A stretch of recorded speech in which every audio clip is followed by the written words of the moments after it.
রাজধানীর ছায়ানটে আজ শুরু হয়েছে 3 দিনের জাতীয় রবীন্দ্রসঙ্গীত সম্মেলন। গান, কবিতা, নৃত্যে জমজমাট ছিল প্রথম দিনের এই আয়োজন। এ সময় বিশিষ্টজনেরা বলেছেন, আবহমান বাংলায় আরোপিত সংস্কৃতির ব্যাপারে সচেতন থাকতে হবে। বৃহস্পতিবার সন্ধ্যায় সংস্কৃতির নানা আয়োজনে পূর্ণ ছায়ানট মিলনায়তনের মঞ্চ।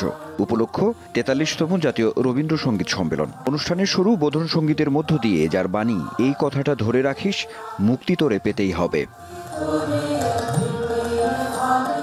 এমন সুরের মর্মবাণী নিয়ে অনুষ্ঠান উদ্বোধন করেন গুণীশিল্পী ফাহমিদা খাতুন। বিশিষ্টজনদের প্রত্যাশা, কোনো কিছুতেই যেন আবহমান বাংলার সংস্কৃতি নষ্ট না হয়। আমরা এই সম্মেলনের গান, নৃত্য, পাঠ ও সেমিনারের মধ্য দিয়ে আমাদের সাংস্কৃতিক ঐতিহ্য, সামাজিক ঐক্য এবং জাতিগত পরিচয়কে গভীরভাবে বুঝে নেব। একটি সামাজিক চুক্তি প্রয়োজন, যে আবহমান বাংলা সংস্কৃতি যেটি, তা সব কিছু ধারণ করে বাংলাদেশের বাঙালি আগামী দিনে একটি সম্প্রীতির সমাজ, একটি মানবিক সমাজ গড়ে উঠবে। গানে গানে প্রদীপ প্রজ্বালনও মুগ্ধ করে দর্শকদের।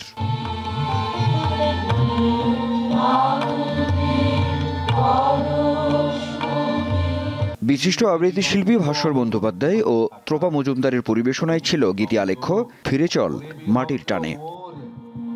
এখনই অন্ধ বন্ধ করোনা পাখা।